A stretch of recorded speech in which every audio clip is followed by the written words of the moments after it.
Bueno, jóvenes, estamos acá pues empezando el curso del día viernes. Yo creo que es el último del mes, ¿verdad?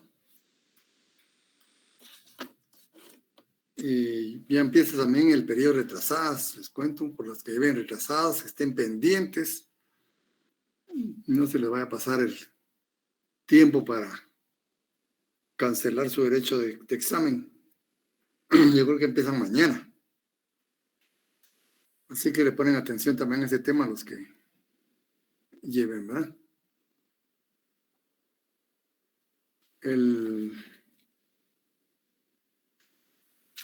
Hemos venido desarrollando un tema bastante importante, ¿verdad? El cual, cómo se plantea el problema del derecho internacional privado. Estos pueden ser de muchos puntos de vista, pero nosotros vamos a analizar solo 3 puntos de vista. Del punto de vista jurídico, que lo vimos,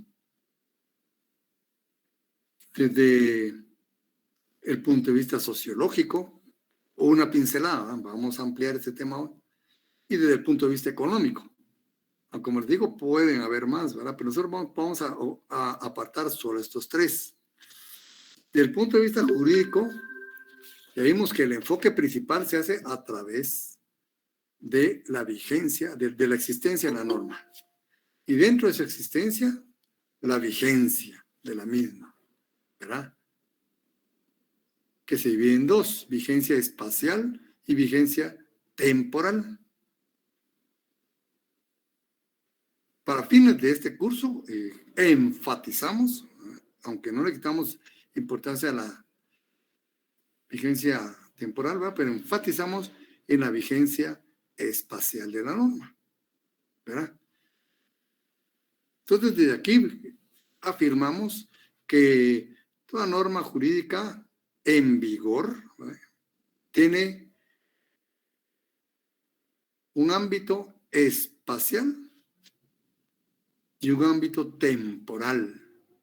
Es decir, que se aplica en un espacio y en un tiempo determinado. Ahí es lo que le llamamos vigencia de la ley. Tiene que tener ambas. Entonces, la ley, con su vigencia espacial, estamos afirmando que la norma jurídica, ¿verdad?, se aplica en un espacio determinado. Obliga en cierta circunscripción, ¿verdad? En cuanto a la vigencia temporal, vimos que también puede presentarte el conflicto de leyes en el tiempo, ¿verdad? Estos conflictos pueden resolverse a través de la aplicación soberana del Estado, manifestada a través de su soberanía legislativa, regularmente, ¿verdad?, ordinaria.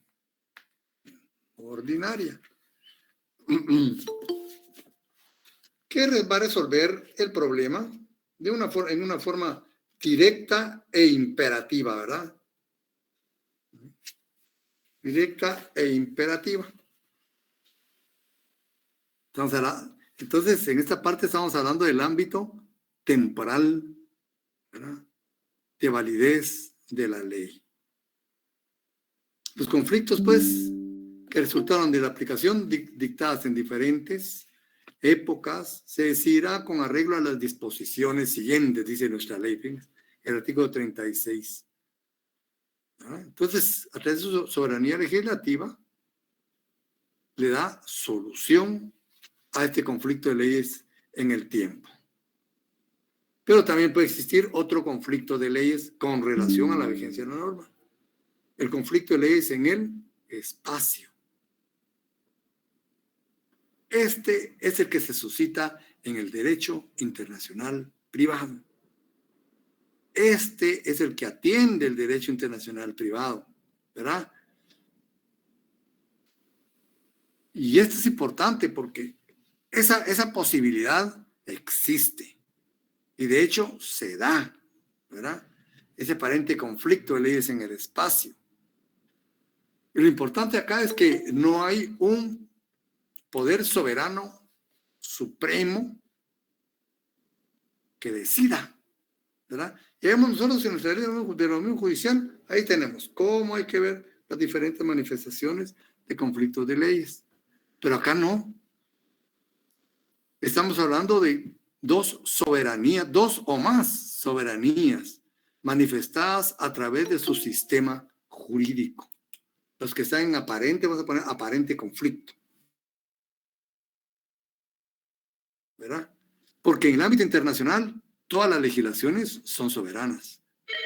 Todas las legislaciones emanan de un ente soberano.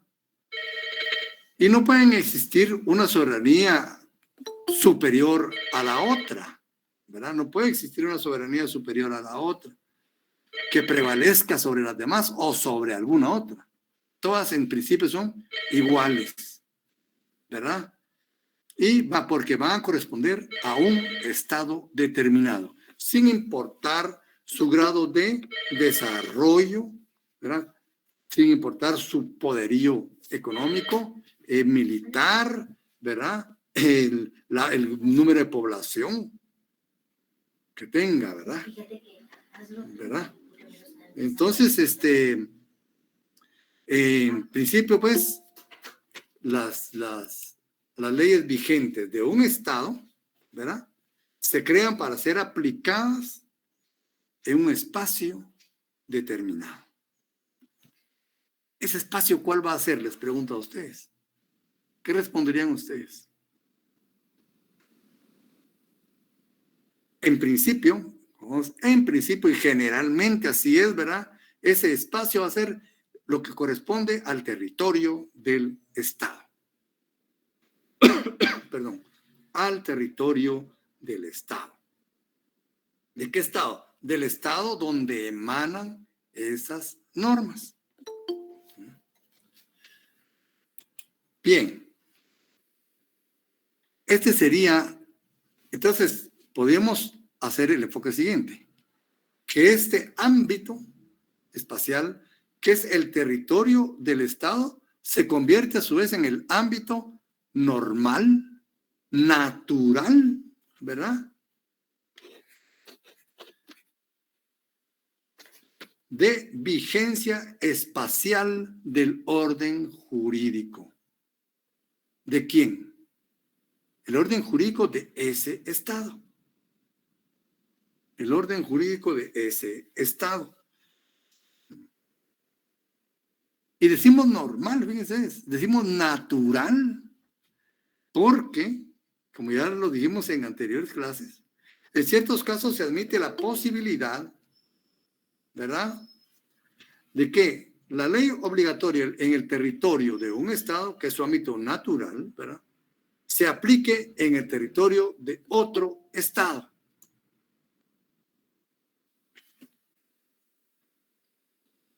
O, para decirlo de una forma más exacta, las leyes, ¿verdad?, obligatorias en nuestro territorio, puede darse la posibilidad que se aplique en el territorio de otro Estado diferente. Aquí estaríamos hablando de normas jurídicas de exportación. Y subrayo, aquí no estamos hablando de exportación mercantil, ¿eh? Aquí estamos hablando de sistemas jurídicos. Porque de hecho la pregunta es en el examen y ponen que la balanza de pagos, que los Incoterms, ¿sí? No nada que ver. Aquí estamos hablando de la norma jurídica, propiamente, no estamos hablando de exportaciones comerciales, ¿verdad? Entonces, la norma jurídica de exportación es la norma creada en nuestro estado y aplicadas en estados diferentes. Pero como el derecho internacional privado es tan dinámico, puede darse el caso también que una ley extranjera, oigan bien, que una ley extranjera dictada por una soberanía de otro estado, ¿sí?, tenga aplicación en el territorio nacional, en nuestro territorio. Entonces, como quien dice, son normas que vienen de afuera, ¿verdad?, y se aplican. A ellos se les llama normas jurídicas de importación. Y eso de hecho se da a diario, ¿verdad? A diario se da. Entonces, el ejercicio fundamental en el derecho internacional privado va a ser para la persona indicada reducirse a establecer el carácter territorial o extraterritorial de un precepto jurídico. Permítanme, disculpen.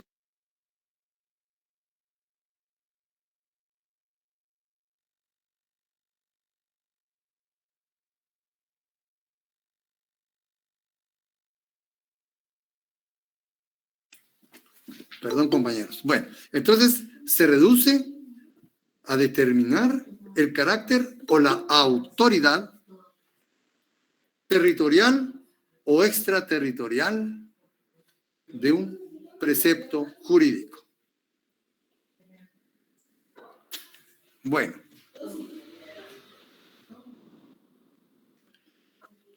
Ahora, ¿qué podemos plantear?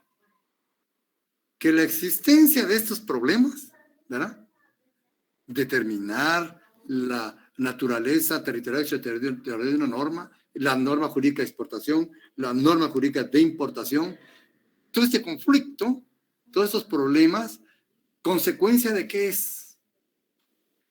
De la pluralidad de legislaciones existentes, porque si no hubiera pluralidad de legislaciones, no habría problema, ¿verdad? Un solo sistema jurídico y se acabó. No. Entonces, ese problema se plantea por eso, porque existen variedad de legislaciones o pluralidad de legislaciones y por la actividad de la persona humana, ¿verdad? ¿Por qué? Porque no siempre se desenvuelve desde el punto de vista del derecho, ¿verdad?, en el ámbito espacial al estado a que pertenecen. ¿Qué queremos decir con ello? Que no todos los guatemaltecos vamos a desarrollar nuestras actividades aquí en Guatemala. Puede que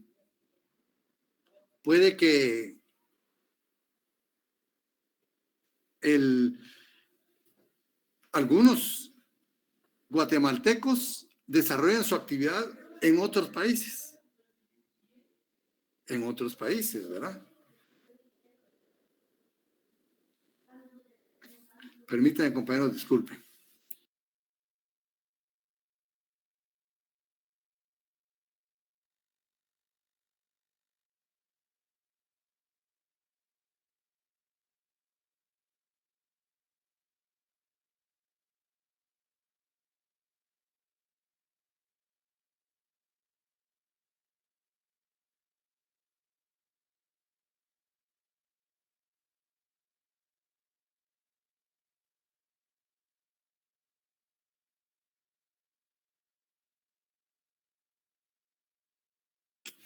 Perdón, compañeros.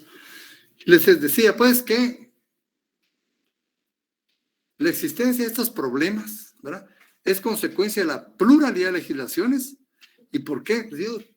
Cuando hablamos de pluralidad de legislaciones, estamos también hablando de pluralidad de soberanías, ¿verdad? Y por la actividad humana. Porque muchas veces, y en innumerables situaciones, ¿verdad?, la persona no se desenvuelve siempre en el lugar, ¿verdad?, del estado donde nació. Muchas veces nos trasladamos a otro lugar y desarrollamos nuestra actividad en otros países. O vienen personas extranjeras a desarrollar actividades aquí en Guatemala, ¿verdad? O personas de Guatemala y personas de otro país se encuentran en otro país diferente a ambos y se da, ¿verdad? Y se da. Y ahí desarrollan relaciones jurídicas. Por eso, esa es consecuencia de ello, ¿verdad? Entonces, a menudo surgen esas cuestiones, ¿verdad? ¿Qué norma vamos a aplicar en esta situación? Y aquí venimos a concluir desde el punto de vista jurídico a los problemas, a las cuestiones fundamentales que atiende el derecho internacional privado. El privado ha hecho el problema de la nacionalidad, y vimos que ahí sería lo nacional o extranjero, ¿va? Con base en ello, y que al determinar qué es la nacionalidad, y que cada país en particular va a determinar quién va a ser un nacional, quién va a ser un no nacional o extranjero. Y esto va a activar al derecho internacional privado.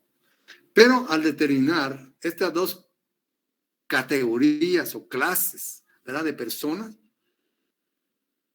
va a surgir el otro problema, la condición jurídica de los extranjeros. Es decir, ¿cómo se encuentra una persona no nacional con relación al sistema, principalmente jurídico, de ese país extranjero para él o para ella, o para esa persona? O sea, ¿qué cúmulo de derechos se le deben exigir? Se le deben reconocer, perdón. ¿Qué cúmulo de derechos se le puede reconocer? ¿Y qué cúmulo de obligaciones se le pueden exigir a un extranjero? Esa es la condición jurídica de los extranjeros.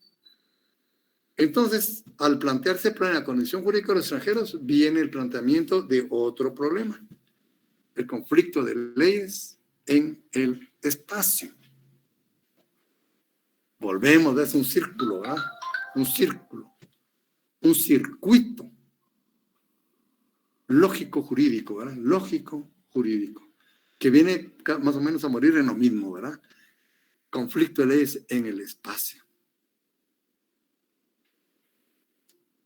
Entonces, el planteamiento del punto de vista jurídico, básicamente, no solo ahí, como ustedes ven, pero principalmente se plantea a través de la vigencia espacial de la norma jurídica. Y del punto de vista sociológico, ¿cuál sería esa base? Los valores. Los valores, ¿verdad? Desde el punto de vista sociológico, vemos que Guatemala es un estado soberano e independiente, como cualquier otro país, ¿verdad? Soberano e independiente. Pero no es el único, ¿verdad? Hay más de 150 estados en el mundo. Al igual que en nuestro país, existen otros, algunos más avanzados, algunos otros posiblemente menos avanzados que nosotros, ¿verdad? En tecnología, en educación, en niveles de vida.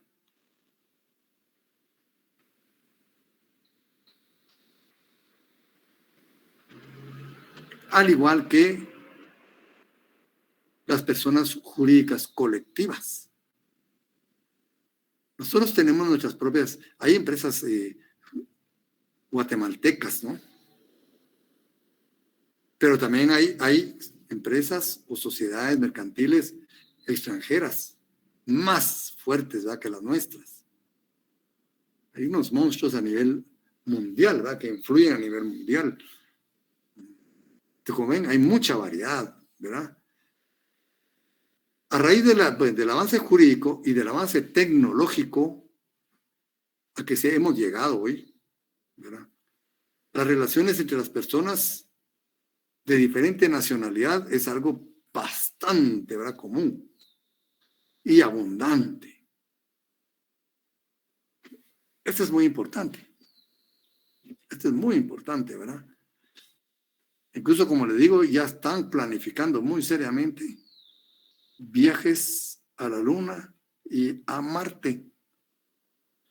Y ya están pensando muy seriamente iniciar, ¿verdad?, asentamientos humanos en los cuerpos celestes. Miren hasta dónde vamos. Hasta dónde vamos nosotros, ¿verdad? La humanidad. Entonces, ese avance jurídico, ese avance tecnológico ha propiciado que las relaciones entre personas de diferente nacionalidad sea muy constante, abundante. ¿Y qué es lo importante de esto? Que hace necesario que esas relaciones se les dote de certeza y seguridad. Que no puede darse una relación entre personas de diferentes nacionalidades sin ningún atisbo, ¿verdad?, de seguridad, de certeza, ¿no? Entonces, tienen que ser reguladas, están reguladas también, ¿verdad? Y que exista un grado de certeza y seguridad jurídicas. ¿Por qué? Porque solo con certeza y seguridad jurídica se hace posible la convivencia privada internacional. Fíjense, por eso les decía yo que el derecho a integridad privado es necesario y es utilitario. No es un capricho de nadie, es una necesidad. Es una necesidad que se ha dictado desde tiempos muy antiguos, ¿verdad?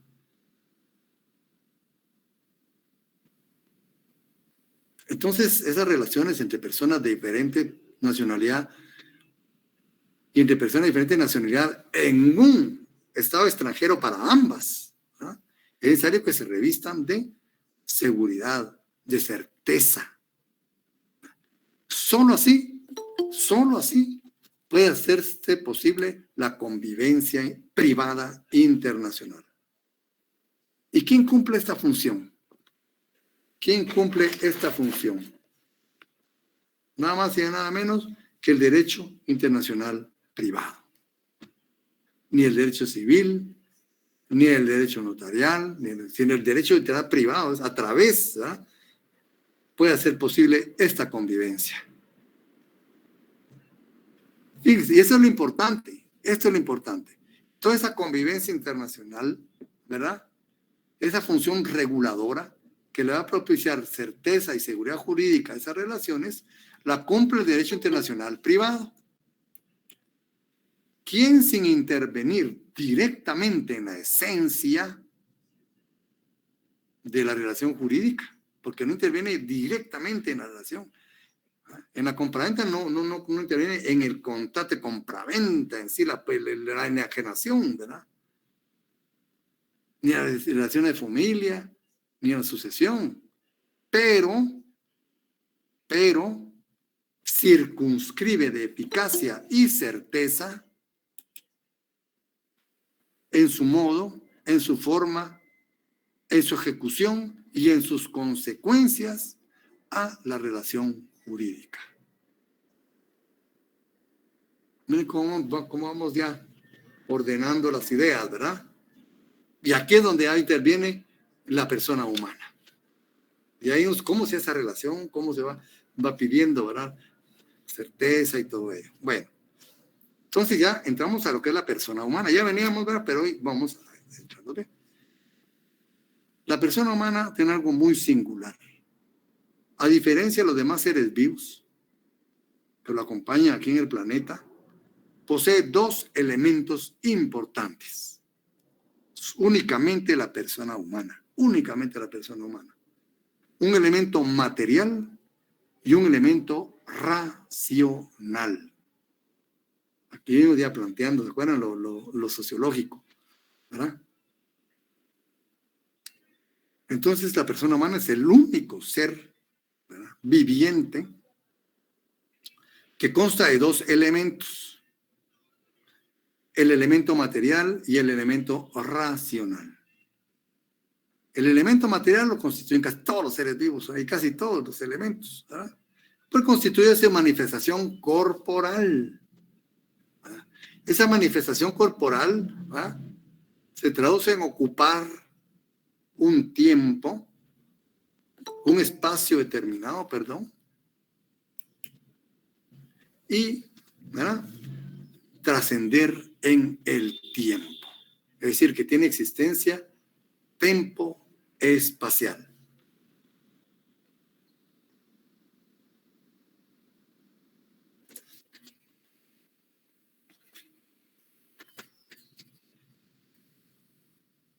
Tiene existencia tempo-espacial. Transcurre en el tiempo y ocupa un lugar determinado, ¿verdad? Pero también goza, y este es lo que le diferencia totalmente a los demás, su elemento racional. Es la conciencia de su existencia. El ser humano hasta la fecha, ¿verdad?, sabemos que es el único ser que tiene conciencia de su existencia, ¿verdad? Tiene conciencia de su trascendencia tridimensional en el tiempo. Nosotros como seres humanos tenemos conciencia de un pasado, de un presente y de un futuro, ¿verdad? Entonces tiene conciencia de su trascendencia temporal y espacial. Yo ocupo un espacio, ¿verdad? Ven, ahí es importante, ¿verdad? Bueno, como individuo racional, como ente pensante, conscientemente posee independencia y libertad. Ahí ya venimos ya adentrándonos en el derecho de integral privado, ¿eh? Porque ahí ya nos manifestamos con conciencia y libertad a mantener relaciones jurídicas con otras personas o de otra índole, ¿verdad?, con otras personas. Entonces, conscientemente posee independencia y libertad frente al medio que le circunda. La persona humana es el único ser viviente que modifica el ambiente o medio ambiente a su conveniencia. Incluso lo altera, lo daña y muchas veces provoca su fin. Es el único ser. Fíjense que yo estaba viendo un documental de gorilas de montaña, ¿verdad? Los gorilas de montaña no siembran, no hacen surcos, no tienen riegos, ¿verdad? Son animales pues que andan tomando de lo que da la naturaleza, ¿verdad? Y pues en estas montañas hay platanares y bananales. Y fíjense que estos animales,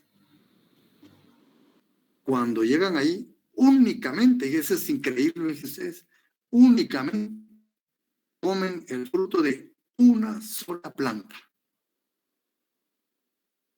La manada va a una sola planta y solo ahí comen todos.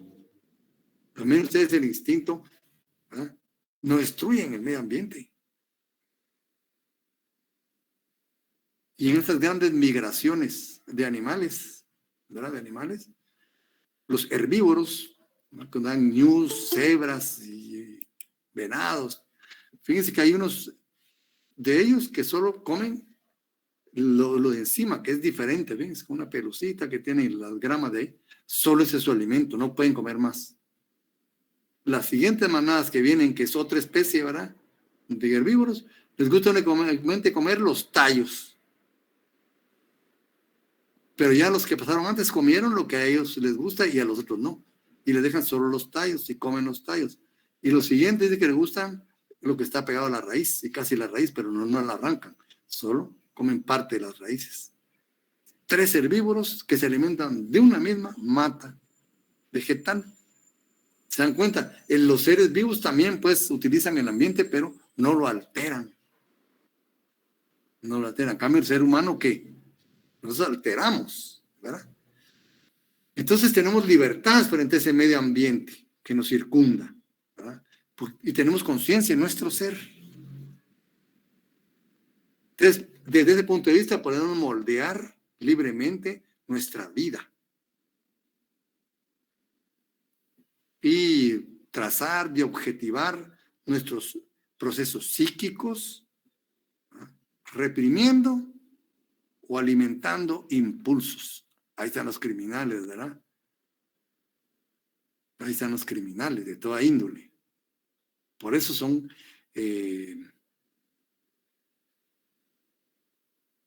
susceptibles de ser juzgados penalmente, precisamente por este elemento racional.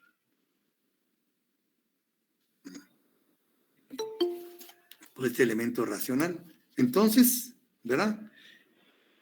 Objetivamos nuestros procesos psíquicos, reprimimos o alimentamos impulsos, pasiones, y así construimos nuestra existencia. Ustedes han visto todos esos desquiciados, ¿verdad? Que matan celebridades, que las acosan, ¿verdad?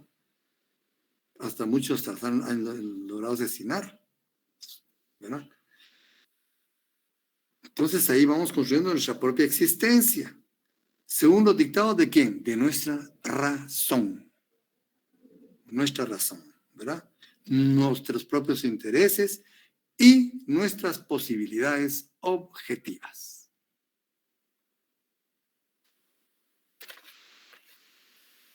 Bueno, aquí ya vamos preparando pues toda esta exposición, ¿verdad? Y aquí viene algo muy importante. Pero también el ser humano es social. Aquí viene lo importante. Miren, ya dimos toda la pincelada de todo cómo viene desarrollándose el tema, ¿verdad? Pero también la persona humana es eminentemente social. Es decir, que nosotros no podemos vivir ni desarrollarnos aisladamente.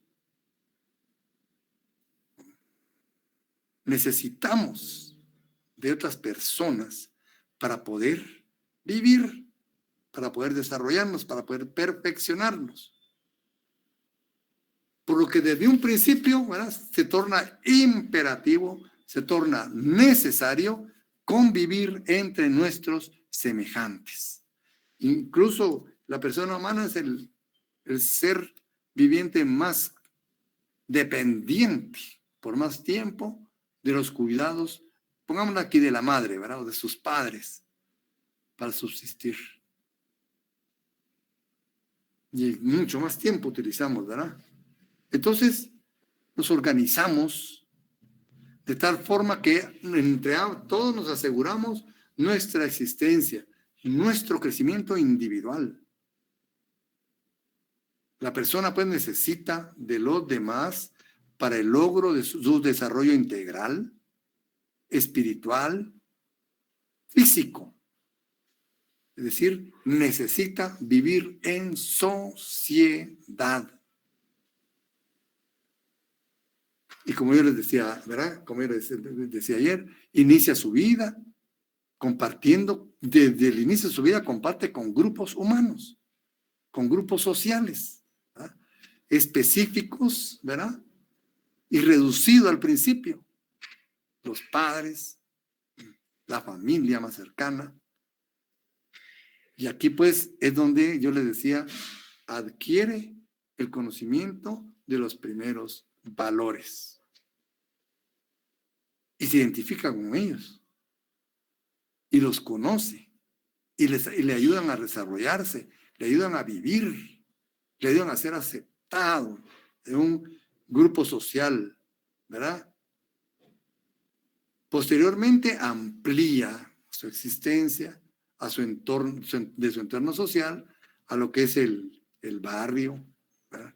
La escuela, el municipio, el departamento, la iglesia, ¿verdad? La iglesia es un grupo social muy, muy importante, ¿verdad? compartiendo y reforzando, ¿ven ustedes? Compartiendo y reforzando una serie de intereses, una serie de valores que se vuelven comunes, ¿verdad?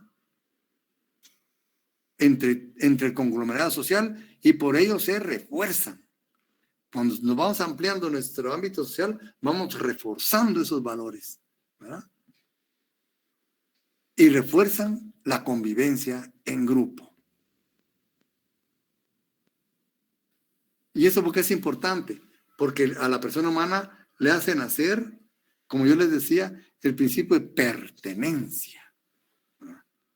Si yo me identifico con ellos, pero aquel grupo es diferente, ¿verdad? Aquel grupo es diferente, ¿verdad? Entonces ya, cuando yo tengo un concepto de pertenencia, ya nace en mí también la idea de lo local, lo nacional. Fíjense, ahí ya estamos, ¿verdad? Frente a lo extraño, lo extranjero.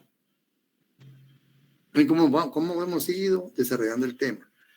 Bueno, de esta serie de valores comunes, de identidades comunes, de intereses comunes, se manifiesta el sistema jurídico de cada sociedad.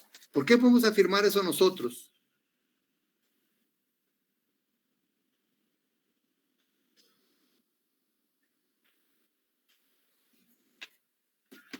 ¿Verdad? De esta serie de valores comunes, de identidades comunes, de intereses comunes, nace y se manifiesta el sistema jurídico de cada sociedad. ¿Por qué?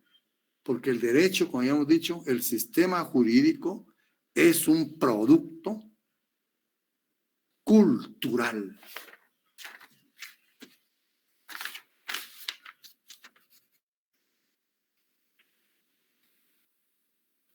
Es un producto cultural. ¿Eh? Qué interesante, ¿verdad?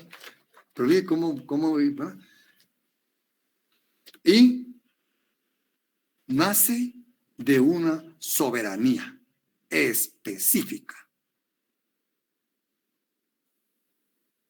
Pero es que en la actualidad, en el mundo existen tantos sistemas jurídicos como sociedades, ¿verdad? En otras palabras, existe pluralidad de legislaciones, existen pluralidad de productos culturales, ¿verdad?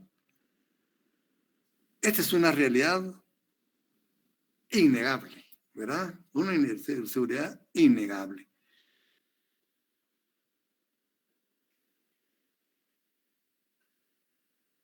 Pero también hay algo muy importante. La sociedad entonces, en último término, cumple un valor instrumental. ¿Por qué? Porque se crea al servicio de la persona humana.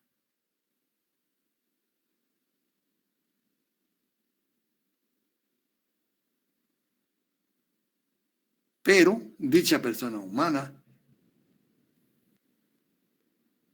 como una posibilidad, no está destinada fatalmente a una sociedad determinada. ¿Se dan cuenta? En última instancia, la persona humana no está destinada fatalmente a una sociedad determinada. Nosotros nacimos aquí y aquí seguimos, pero hay otras personas que no, que se trasladaron, que son compatriotas nuestros, ¿verdad? Incluso se conectan hasta familiares. Ya no, y ya no regresan, ya tienen 40, 50 años de estar en otro país, ya tienen sus hijos y sus nietos en otro país. ¿Qué pasa ahí? ¿Verdad? Entonces, la sociedad pues posibilita el desarrollo integral de la persona humana. Entonces vimos pues lo jurídico, la vigencia de la norma, vigencia espacial. Lo sociológico, desde el punto de vista de los valores que crean culturas. Las culturas crean sistemas jurídicos. Y desde el punto de vista económico, ¿cómo podemos definir nosotros el planteamiento del derecho internacional privado? ¿Se dan cuenta cómo lo estoy planteando? ¿Verdad? Yo les pregunto, ¿será que algún país del mundo actualmente puede vivir aisladamente? Por muy poderoso que sea. Una vez estaba viendo una documental de productividad en los Estados Unidos de América. Miren ustedes, es increíble. Fíjense que, por ejemplo, por ponerse un ejemplo X, ¿verdad? Productos alimenticios enlatados, porque ellos todo lo hacen enlatado, ¿verdad? La materia prima la producen en un estado. La maquinaria para transformar esa materia prima la producen en otro estado. La materia prima para los envases en otro estado diferente. La materia prima para las marcas y etiquetas en otro estado. Y la industria para enlatar o empaquetar el producto en otro estado. Y la distribución puede que se dé en otro. Imagínense, así pasa también con los demás países. Acuérdense que hoy contamos con una división internacional del trabajo, una división internacional de la producción y una división internacional de distribución de bienes y servicios. Miren, la actividad económica. Y todo esto da paso al derecho internacional privado. Entonces, ningún país del mundo es capaz de vivir aisladamente. Tampoco podría prohibir, ¿verdad?, ni negar o evitar de tal modo la aplicación de una norma jurídica extranjera. No se puede hacer. Es tan cierto, estamos diciendo lo anterior como lo que podemos decir con la norma jurídica. No puede vivir aisladamente. Y tampoco puede negar o evitar la aplicación de una norma extranjera en su territorio cuando ésta proceda. Siempre y cuando proceda, ¿verdad?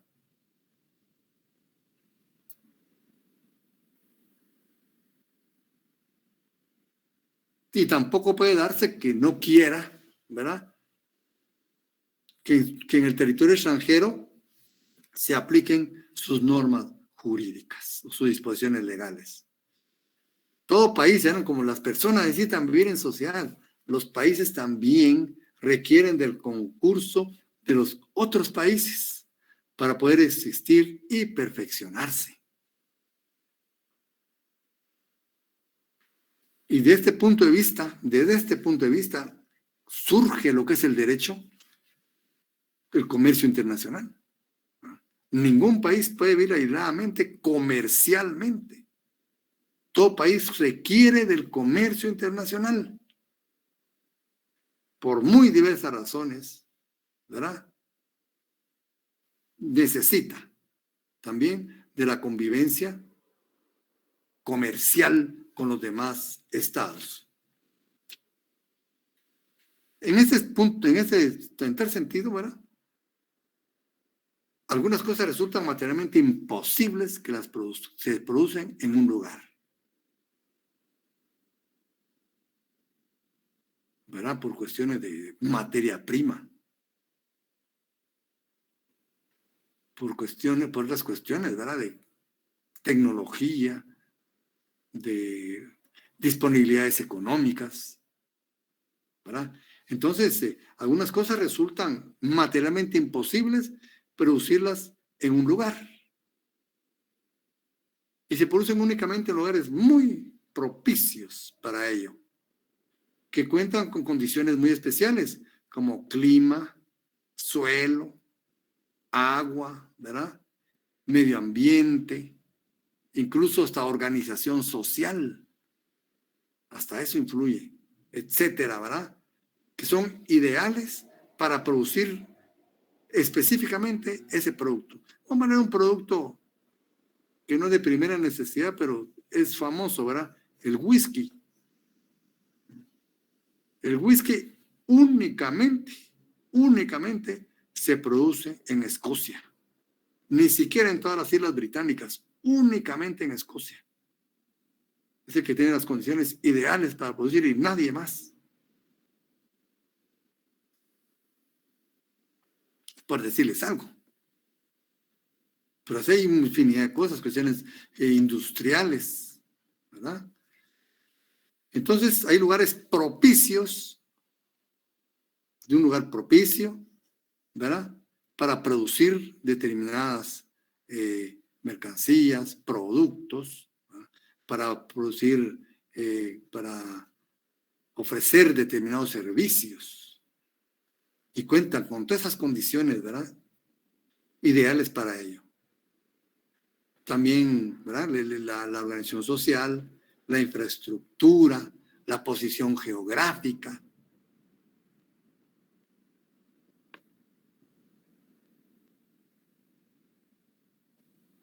También, fíjense, esta es una cuestión. Otra cuestión desde el punto de vista económico es que también podríamos darnos a la tarea de producir determinados productos. Y de hecho se podría hacer. Pero, desde el punto de vista de los precios comparativos, resulta más barato comprar los hechos que producirlos en el país. Entonces también, ¿verdad? Por cuestión de economía, preferimos comprarlos ya elaborados que tratar de producirlos en el país. Traen más ventajas comprarlos ya hechos que producirlos. Entonces, estas dos situaciones, ¿verdad? Unas que no hayan condiciones ideales para producir algo, y en otra que sea más barato comprarlo hecho que tratar de producirlo. Imagínense ustedes en los países de Medio Oriente que se pongan a hacer refrescos, ¿dónde encuentran agua? El agua es carísima ahí, ¿verdad? Carísima.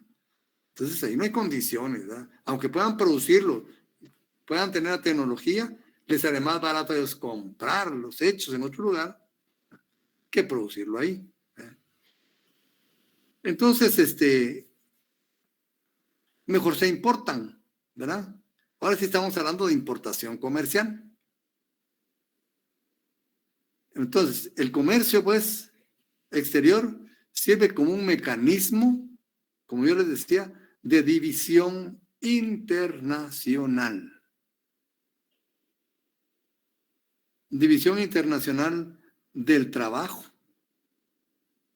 ¿Qué lugar ocupamos nosotros en la división internacional del trabajo?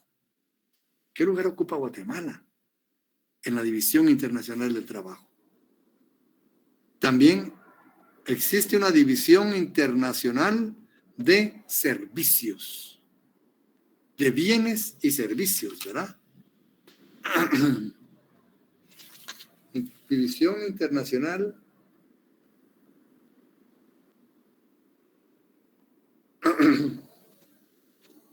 sí, División Internacional de Bienes y Servicios. Imagínense ustedes, y una división internacional de la producción.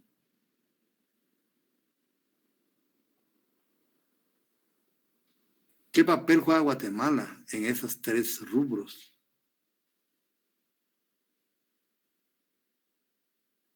Y todo ello, miren ustedes, todo ello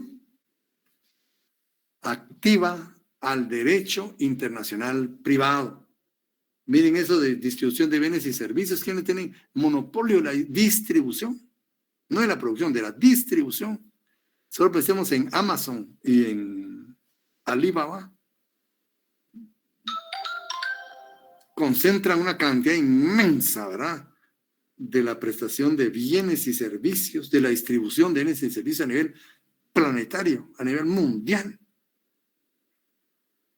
Pero ahí hay relaciones de derecho internacional privado, ¿verdad? Relaciones de derecho internacional privado. Ustedes han comprado en Amazon, se han dado cuenta, ¿verdad? Compran los productos y les vienen los productos. y llevan la bitácora del camino que lleva el producto. Su producto está en tal puerto, está en tal otro puerto, y así, y vienen, ¿verdad? Entonces hay, ¿verdad?, una también división internacional de bienes y servicios, permitiendo la especialización en la producción y en el intercambio. Fíjense, producción e intercambio. Hay especialización. Es en ese sentido que el comercio exterior o el comercio internacional compensa las limitaciones, que de otro modo impondría ausencia de muchas cosas. Pero en ese mare magnum de relaciones privadas está presente el derecho internacional privado. Entonces, los factores, elementos o fenómenos que desde ese punto de vista constituyen el fundamento o la razón del derecho internacional privado son dos: un elemento de hecho y un elemento de derecho.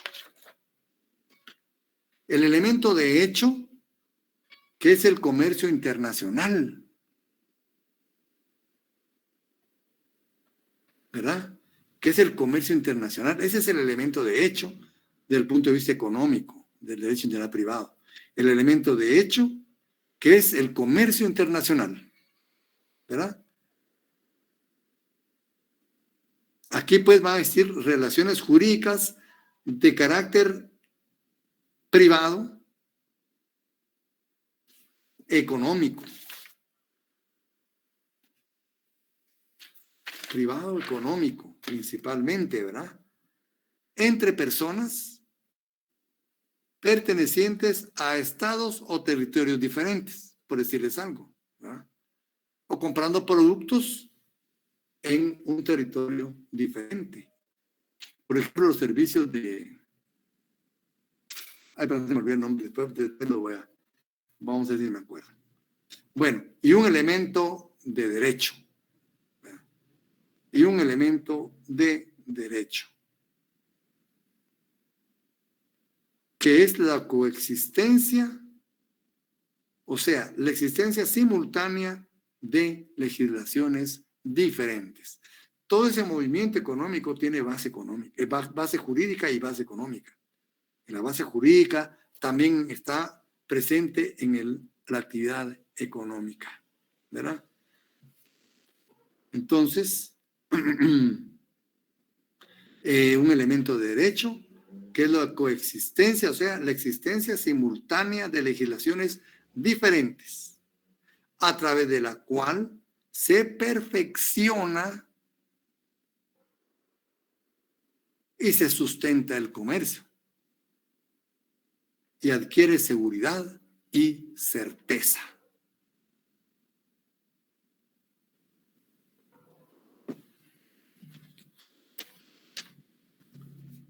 Ven, entonces, y pueden haber otros enfoques, ¿verdad? Yo elegí estos tres porque me parecen, para cuestiones de nuestro estudio, ¿verdad?, más importantes por nuestra carrera que estamos estudiando, ¿verdad? Tenemos que tener conciencia de por lo menos unos tres elementos, ¿no?, que de entre los cuales puede plantearse el problema del derecho internacional privado, desde el punto de vista de la vigencia de la norma, desde el punto de vista de los valores y desde el punto de vista de la actividad económica.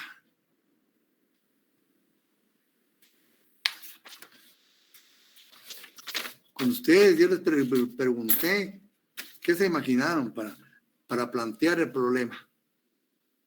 ¿Estábamos más o menos por ahí? ¿O nos imaginamos algo? ¿O qué? Bueno, entonces, ya con ello, ya pasamos al libro del doctor Larios otra vez. Regresemos al libro del doctor Larios. Causas de existencia del derecho internacional privado. Ven, ya con esto que hemos hablado, sus definiciones, su planteamiento ya estamos teniendo una idea bastante cercana, ¿verdad?, de lo que es el derecho internacional privado. Bueno, ¿cuáles son sus causas de existencia? Son básicamente dos. Y ya los vimos, fíjense, ya lo vimos acá. La variedad legislativa y la naturaleza cosmopolita de la persona humana.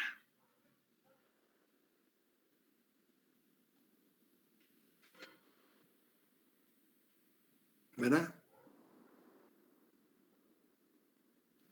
La variedad legislativa y la naturaleza cosmopolita de la persona humana.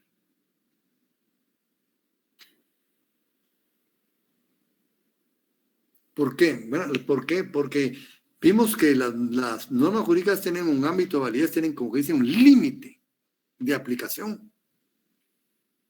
Hay un momento en que no pueden pasar determinado espacio, ¿verdad?, en este caso. Entonces la validez legislativa existe porque existen diferentes soberanías, porque existen varios estados que coexisten en el mundo. Es decir, para las mismas situaciones, para los mismos hechos, los estados han legislado diferente. ¿Y por qué legislan diferente? Pues como ya he dicho, son productos culturales. Y no todos vamos a tener una igualdad cultural, ¿verdad? Hay una similitud.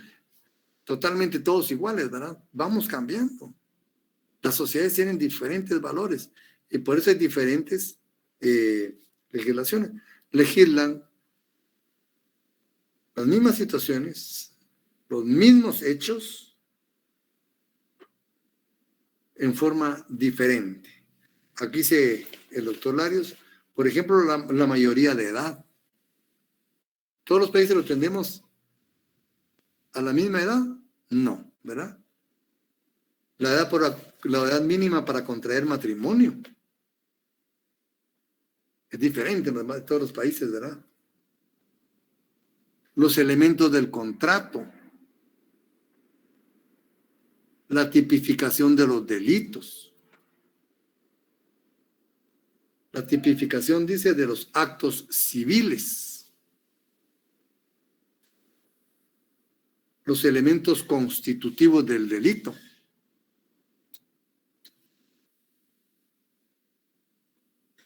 Entonces es bastante diferente, ¿verdad? Varía de un estado a otro. Esa variedad, dice, encuentra su asiento natural en la diferencia de cultura, lo que has hablado, ¿verdad? Aquí amplía más el doctor Larios, dice, en la diversidad de cultura, educación, amplitud, mentalidad, creencias religiosas. Hay estados todavía teocráticos actualmente, ¿verdad? Creencias religiosas, condiciones climáticas, facilidad de acceso a los medios de comunicación de masas, tradiciones, ¿verdad?, condiciones económicas, situaciones étnicas, psíquicas, geográficas, etc. ¿Por qué Guatemala se insiste tanto en la sociedad multilingüe, pluricultural, multiétnica? ¿Verdad? Eso nos da a nosotros un sentido, ¿verdad?, de justicia y de juridicidad. Pero esto también no lo tienen otros países. Y si lo tienen, puede ser diferente.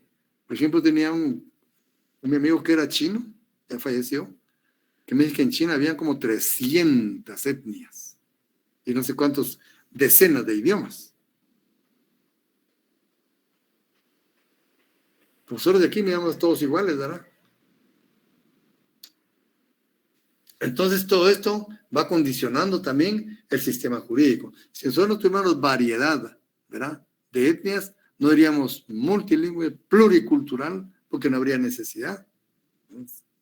Seríamos una homogéneos, ¿verdad? En cuanto a nuestra situación de etnicidad, pero no, entonces eso también influye en el derecho, ¿verdad?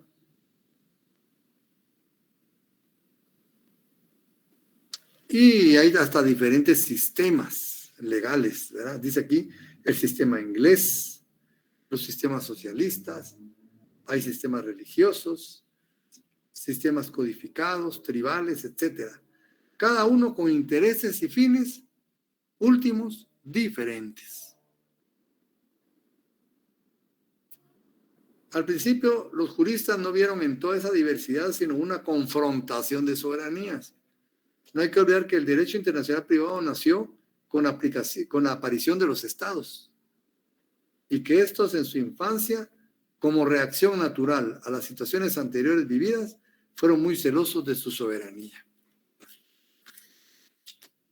Pero ¿cuál es otra causa del derecho internacional privado? La naturaleza cosmopolita del ser humano. Ya lo hablamos, ¿verdad? El ser humano es un ser sociable, ya lo explicamos, ¿verdad? Que se relaciona con sus semejantes. Por otra parte, es inteligente, ya lo vimos, ¿verdad? Su elemento racional. Y esencialmente inventivo. Su naturaleza lo inclina a tratar de mejorar. Y este deseo de mejorar lo ejercita por medio de sus relaciones en todos los planos, en todos los territorios. Se relaciona comercialmente, civilmente, etcétera, y a veces también se involucra penalmente. Su deseo de mejorar lo lleva a relacionarse no solo con personas que poseen su misma nacionalidad, sino también con aquellos que son extranjeros. Pero también yo le agregaría, no solo en el territorio, ¿verdad?, del Estado al que pertenece, sino en estados extranjeros, ¿verdad? Entonces puede que aquí nos relacionemos con personas que pertenecen a otra nacionalidad, pero nosotros si viajamos, estamos teniendo también relaciones jurídicas en estados extranjeros. Al relacionarse, puede hacerlo como o fuera de su territorio de origen correctamente, o de su domicilio o su residencia. Todo ello es lo que ha causado la naturaleza y perfeccionamiento del derecho internacional privado. Entonces, ¿cuál va a ser su finalidad? Después de ver todo esto, ¿verdad ustedes? ¿Cuál va a ser su finalidad?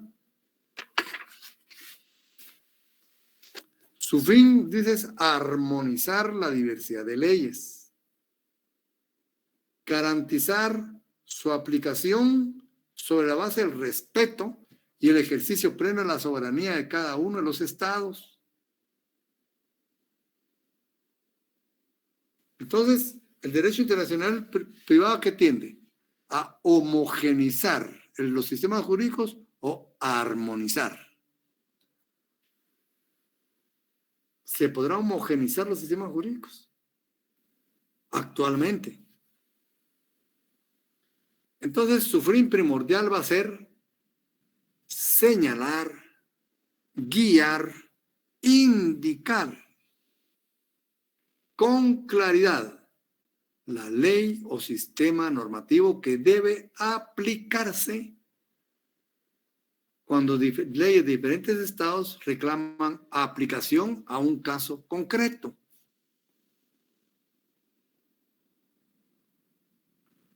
También dice señalar la jurisdicción que debe conocer de un problema, ¿verdad?, dentro del derecho internacional privado. Es por lo anterior, dice, que según la descripción adoptada, decimos que una norma de derecho internacional privado es una regla general de carácter jurídico. Fíjense que es que ahí viene lo importante. Por eso no podemos negar que es un derecho, aunque no resuelva. No puedo negar que es un derecho. Porque dice es una regla general de carácter jurídico que tiene como fin indicarnos, ¿verdad? No resuelve, nos indica. ¿Cuál es la jurisdicción competente? ¿Cuál es la ley aplicable? Cuando concuerdan dos o más sistemas normativos reclamando simultáneamente su observancia en el espacio, no en el tiempo, no en el tiempo.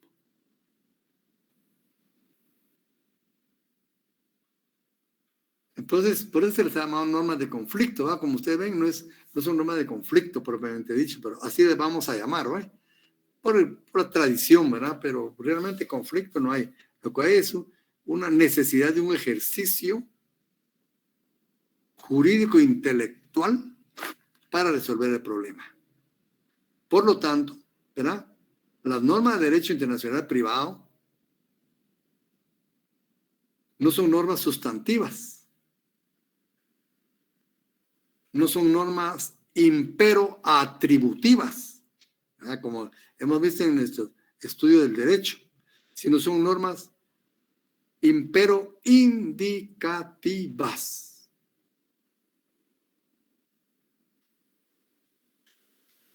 ¿Por qué es impero indicativas? Porque lo que indican sí debe respetarse. Ahí sí, ¿verdad? Si usted quiere averiguar, dice, si esta persona es capaz, recurra a la ley, a su ley personal. Esa es una indicación, pero es imperativo. Recurra a la ley personal, aplique la ley personal, investigue ahí. Ahí está lo imperativo. En cuanto a resolver, no en cuanto a los derechos y obligaciones de la persona. Entonces, su fin, como decimos, es indicar, señalar. En nuestra legislación, básicamente, pero no, ¿verdad? Solo ahí, básicamente, están contenidas en la ley del organismo judicial del artículo 24,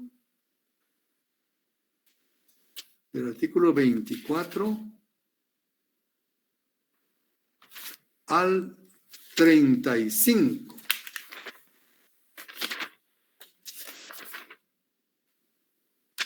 Al 35 y 44.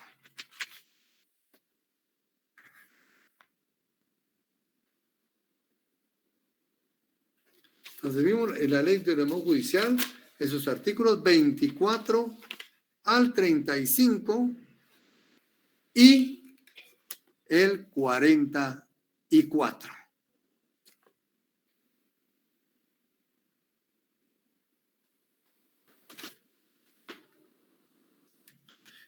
Bueno, de aquí podemos ya extraer lo que son las características del derecho internacional privado.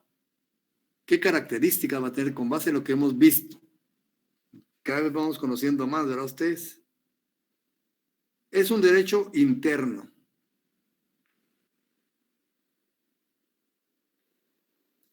Es un derecho adjetivo.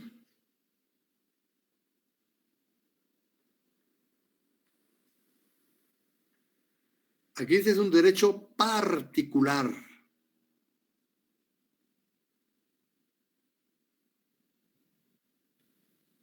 Es un derecho positivo. Es un derecho nacional. Es un derecho prejudicial. Es un derecho público. Es un derecho universal. Y es un derecho espacial.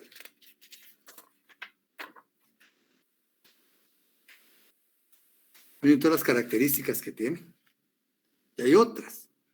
Y otros tratatistas encontrarán otras. Conformémonos con estas que están acá, ¿verdad?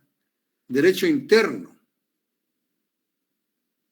Principalmente dice porque lo aplica un órgano interno de un Estado. Y porque sus normas se encuentran en el derecho interno de cada Estado.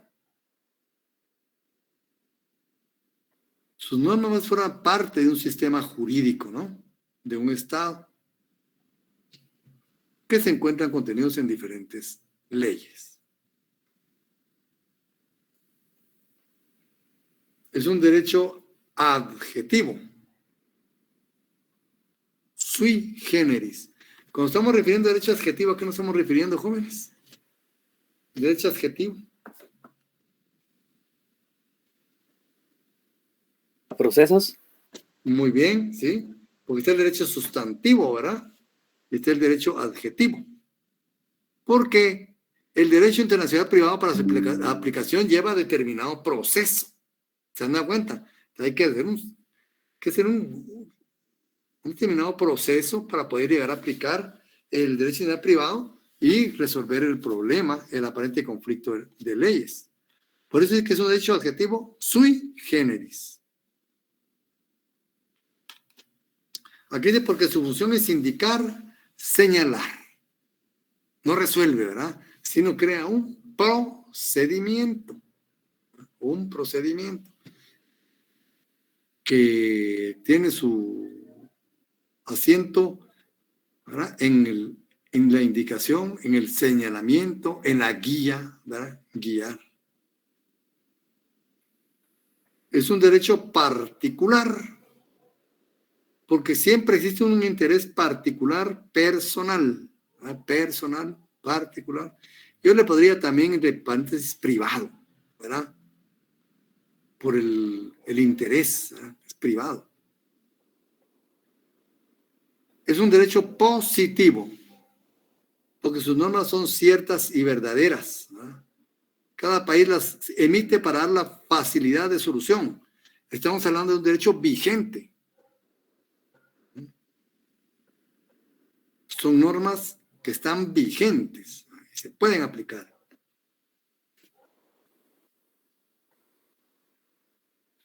Derecho nacional, ¿verdad? Como dice, como resultado de su positividad se encuentra al interior de una nación. Y pertenecen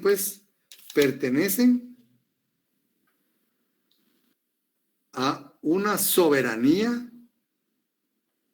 determinada. Esa soberanía también representa un Estado, ¿verdad? Por eso es nacional. Derecho prejudicial. Ustedes en sus cursos de derecho procesal han visto la prejudicialidad, ¿verdad? Incluso se menciona en el procesal civil y mercantil como una excepción previa, la excepción de prejudicialidad.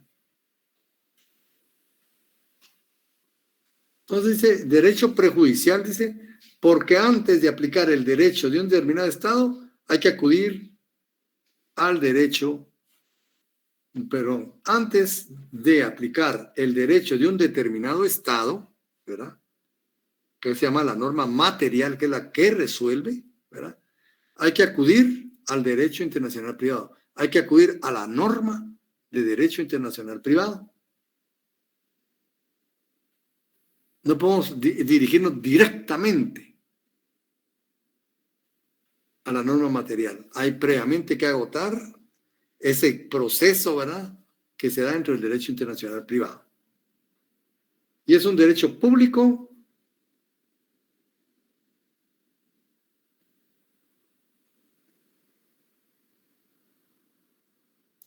porque dentro del derecho internacional privado va inmersa la prevalencia del sistema jurídico nacional.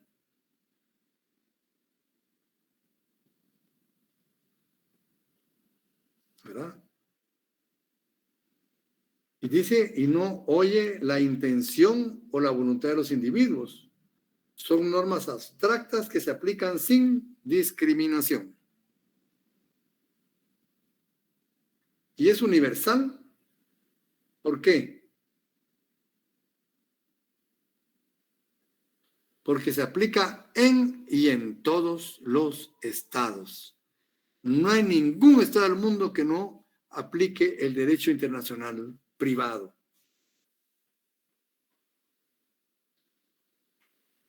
Y es un derecho espacial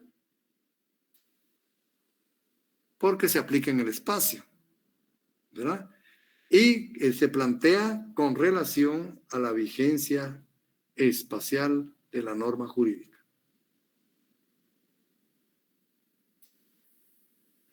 La vigencia espacial de la norma jurídica. Por eso es espacial, porque se aplica en el espacio y porque existe con relación a la vigencia espacial de la norma jurídica.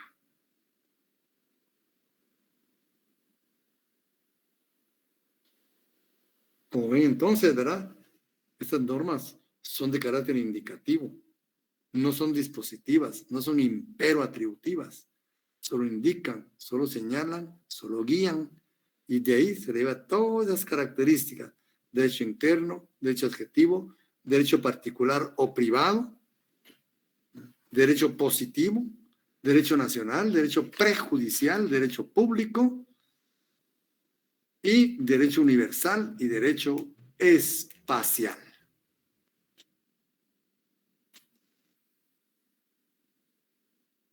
Y bueno, ¿cuál es el contenido del derecho internacional privado? ¿A dónde se extiende el derecho internacional privado?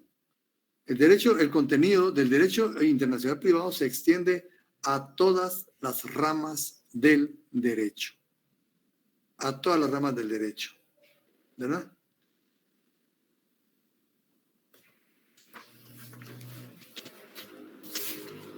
Bien, compañeros, entonces,